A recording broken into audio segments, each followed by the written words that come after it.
I'm Cal, a trucker with 19 years hauling freight across the heartland. From the wheat fields of Kansas to the foggy back roads of Missouri. The road's my refuge, long hauls, the hum of my rig, and the kind of silence that drowns out the world's noise. I've heard the ghost stories at truck stops, phantom hitchhikers, voices on the CB, shadows that don't belong. I always shrug them off, a skeptic who trusts his mirrors and his gut. I'm practical. Check the load, log the miles, keep moving. But last winter, on a desolate stretch of US 36 in Missouri, the fog rolled in, and something found me. It wasn't a ghost or a figure, just a knock, loud and relentless, that followed me and two other rigs through the night. Whatever it was, it's still out there, and it's not done with me. It was just past 2 a.m., the kind of night where the cold bites and the fog wraps the world in a gray shroud. I was hauling a load of canned goods from St. Louis to Kansas City, running westbound on US 36, a two-lane road cutting through farmland and forgotten towns. The fog was thick, so dense my headlights barely pierced it, turning the road into a tunnel of white. The air smelled of damp earth and frost, seeping through the cab seals. My CB was on channel 19, but it was dead. No chatter, just static humming like a distant storm. The radio was off, the only sound my engine's low growl and the occasional crackle of gravel under my tires. Why was the fog so heavy, like it was breathing on the glass? I was in a loose convoy with two other rigs, a silver Freightliner a quarter-mile ahead and a black Mack behind me, their lights faint in the haze. We weren't talking, just keeping pace, a silent agreement to stick close in the soup. My eyes were locked on the road, fighting to stay sharp when it started. A loud, rhythmic banging on the sleeper door right side, behind the passenger seat. Bang, bang, bang. Hard, deliberate, like a fist pounding metal. My heart jumped, hands tightening on the wheel. I glanced in the side mirror. Nothing but fog, no shadow, no figure, just the black Mack's headlights trailing me. What was knocking, and why only on the sleeper? I pulled over, tires crunching on the shoulder, my flashlight shaking as I checked the cab. The sleeper was empty. No tools loose, no cargo shifted, just my bunk and a folded blanket. The banging stopped when I stopped, the silence heavier than before. I stepped out, the fog cold and clammy, clinging to my skin like wet cotton. The smell was stronger now, earth and something sour, like rotting leaves. I swept the light around, nothing on the right side, no marks on the door, no footprints in the gravel. The Mack rolled past, slow, its driver glancing my way but not stopping. I climbed back in, locked the doors, and keyed the CB. Anybody hear that? Banging on my rig? Static. No answer. Why didn't the other drivers respond? And why did the fog feel alive? I pulled back onto the road, my pulse still racing, the Freightliner's taillights a faint beacon ahead. The banging started again, now on the left side. Driver's door, louder, more insistent. Bang, bang, bang. Like someone was trying to get in. I swerved, my rig fishtailing, and checked the mirrors. Nothing, just fog and the Mack's lights, closer now.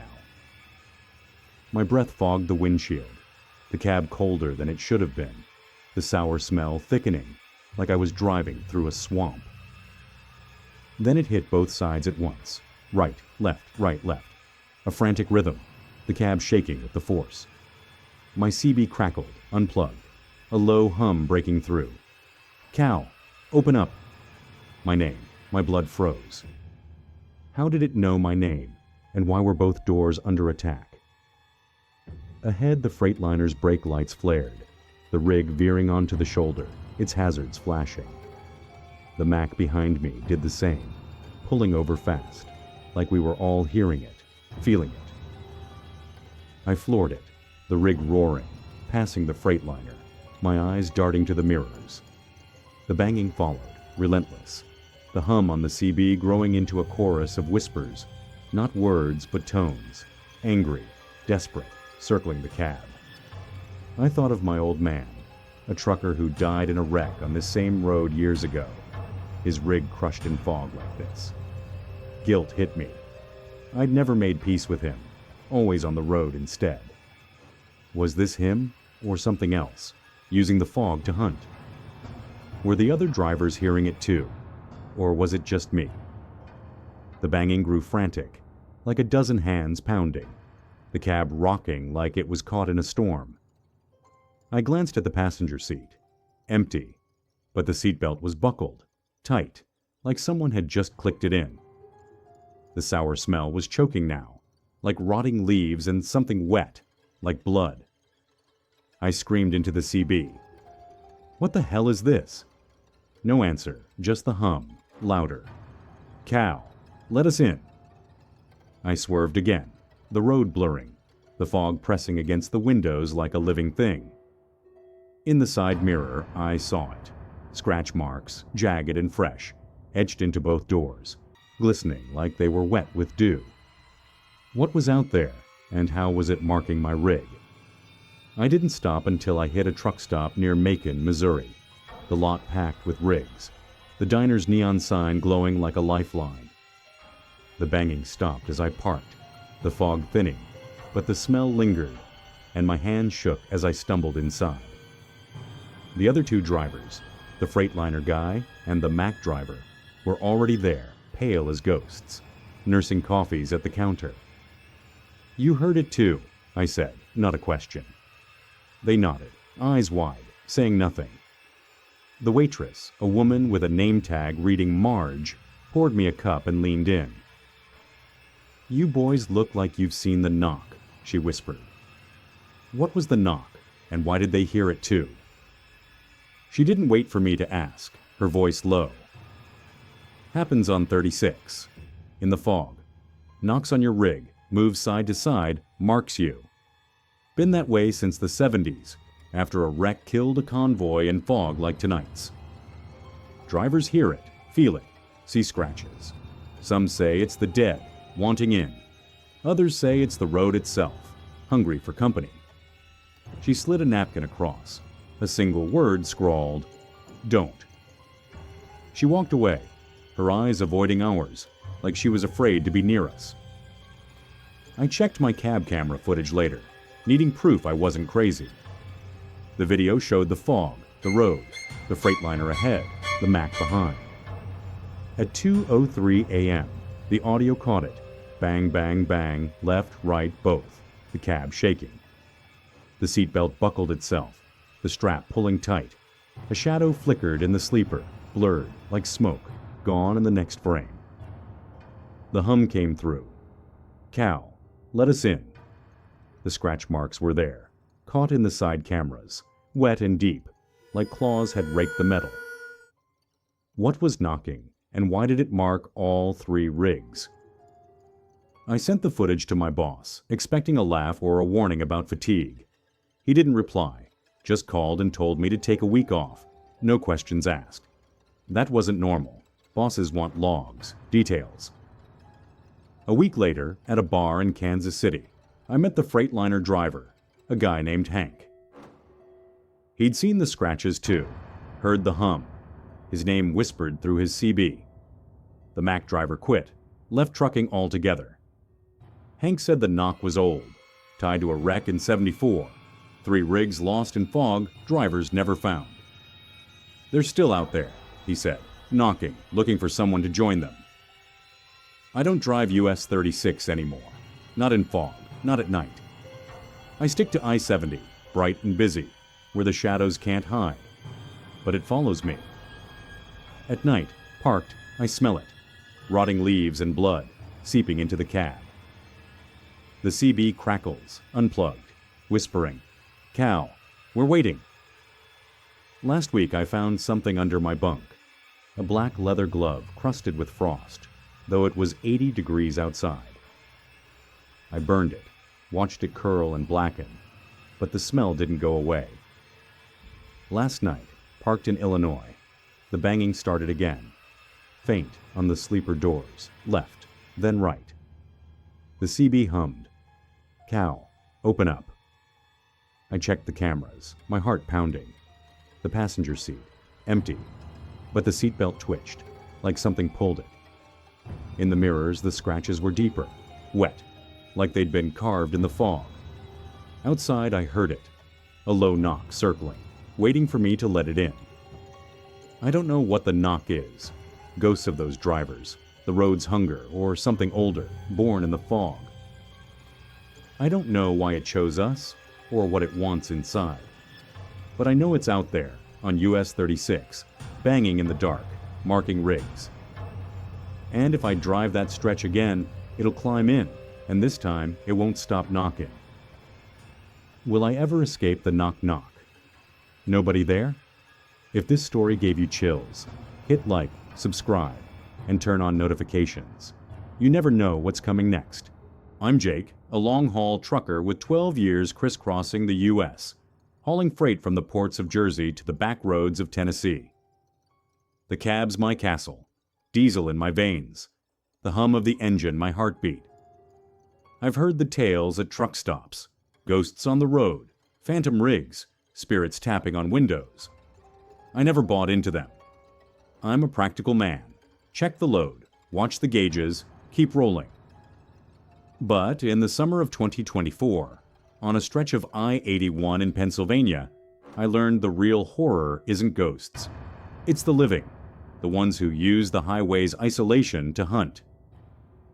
And I was riding with one without even knowing it, until the truth crawled into my cab like a shadow. It was late July, the air thick with heat and the smell of asphalt baking under a moonless sky. I'd picked up a load of auto parts in Harrisburg, bound for Charlotte, running solo as usual.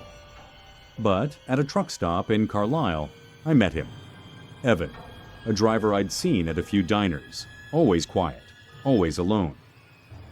He was lean, mid-40s, with a drawl that marked him as Southern, his eyes hidden under a worn baseball cap.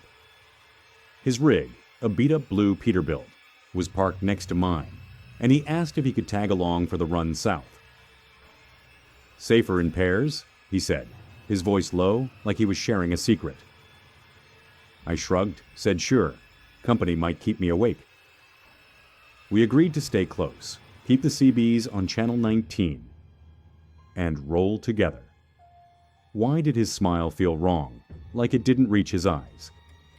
We hit I-81 just after midnight, my red Kenworth leading, his blue rig trailing in my mirrors. The highway was quiet, just the occasional car flashing by, the rolling hills dark and silent. The CB crackled with his voice, calm but clipped, asking about my route, my stops, how long I'd been running this stretch. Normal trucker talk, but something about it felt off, like he was fishing for more than chatter.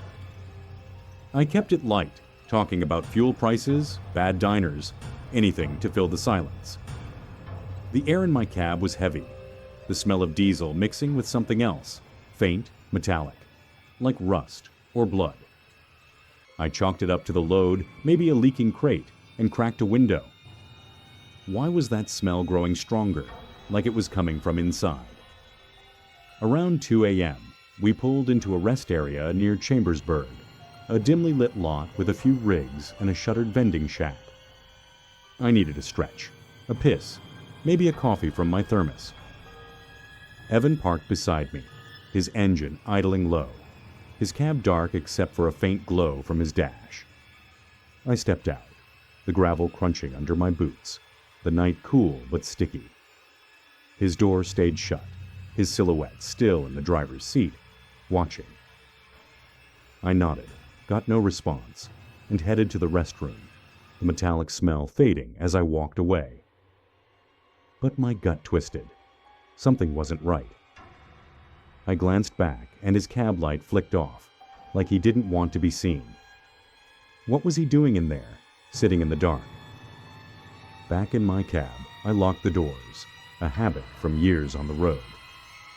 The CB crackled, Evan's voice coming through. "You ever see anything weird out here, Jake? Like stuff that don't belong?" I laughed, thinking he meant ghosts, and told him about a phantom hitchhiker I'd heard about in Ohio. His reply was flat. Not that. Things that move in the night. People who don't come back. My skin prickled.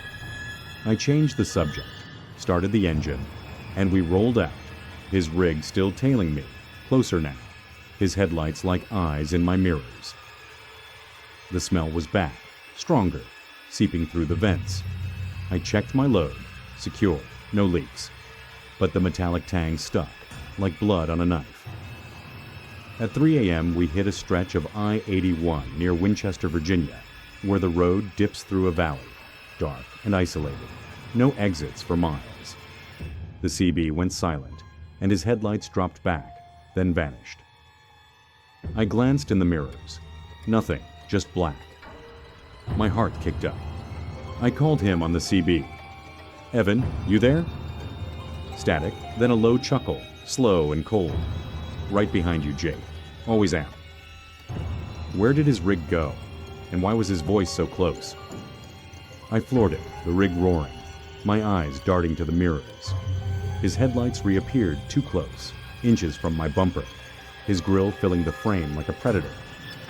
Then, gone again. No turnoff, no exit, just darkness. The smell was choking now, and something else. A faint scratching, like nails on metal, coming from the sleeper. I swung my flashlight back there, empty, but my bunk was disturbed, the blanket twisted like someone had lain in it. A cold sweat broke out. I hadn't let anyone in, hadn't stopped except with Evan. My CB crackled again, unprompted. "Check your passenger seat, Jake." What was in my cab, and how did he know? I froze, my beam hitting the passenger seat. There, half hidden under my jacket, was a knife, serrated, stained dark, the blade glinting in the light. My stomach dropped. I hadn't put it there. I grabbed it, my hand shaking, and tossed it into the glove box, locking it. The scratching grew louder, now from the roof, like something crawling. I swerved, hoping to shake it, but the sound followed, deliberate, pacing me. The CB hissed, "You're a good guy, Jake. Don't make this hard." My blood ran cold. I thought of the stories. Adam Leroy Lane, Sean Patrick Goebel, truckers who turned the highways into hunting grounds, using the road's anonymity to kill. Was Evan one of them, and had he been in my cab? I hit an exit near Roanoke, pulling into a brightly lit truck stop, rigs packed tight, the diner buzzing with late-night drivers.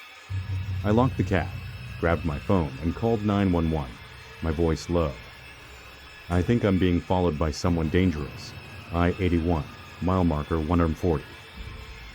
The operator kept me on the line as I scanned the lot.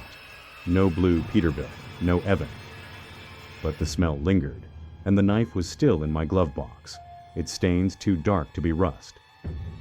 A state trooper arrived, checked my rig, found nothing.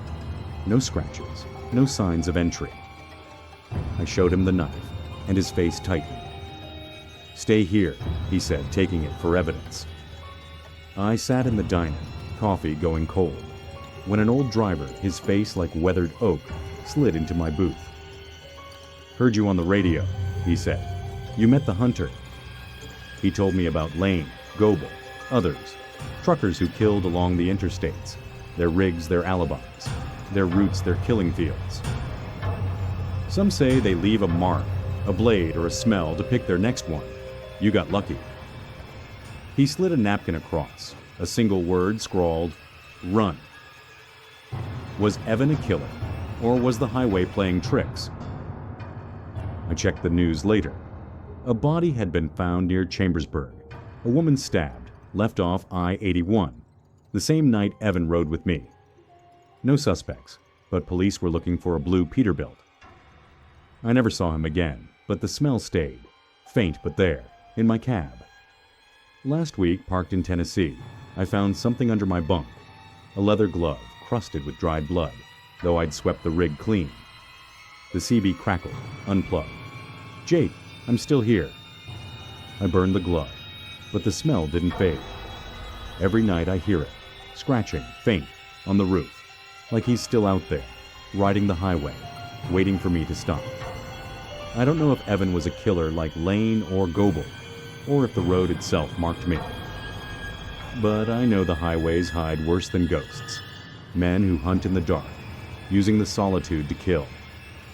And I know if I see that blue rig again, I won't stop. I'll keep driving, because whatever's out there, it's not done with me. Will I ever escape the highway hunter? If this story gave you chills, hit like, subscribe, and turn on notifications. You never know what's coming next.